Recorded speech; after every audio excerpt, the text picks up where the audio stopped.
Jetaur X70 mashinamizga propan 4-pakelini original full zapchastlarini qo'yib berganmiz. Injektorimiz italyanskiy Royal firmaniki, originali, hech qanday maxsus fragment ishlanglar. Original xomutlar bilan ishlatganmiz, bir baho berasizlar va bir marta ishlatgan filtrlarimiz. Reduktorimizga keladigan bo'lsak, AT09 Nordic reduktorlar bilan qo'yib berdik. Miyamiz esa Yevropa gaz o'sha mashhur Avans 32 to'r bilan qo'yib berganmiz. Xolasa mashinamiz tayyor.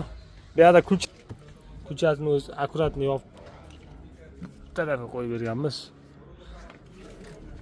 Orqa qismiga keladigan bo'lsak, orqa qismiga 47 talik zapaska berdi. Orqada terma turibdi va bitta oldiga obichin turibdilarni qo'yib berdik. Bu bo'lsa pastda ko'rinishi hech ko'rinmaydi.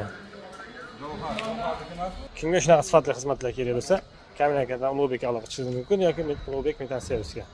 Sog' bo'lasiz, salomat bo'lasiz. Videoni Jetauri bor, hali bizni qiynayotgan akalarga jo'natib qo'yamiz.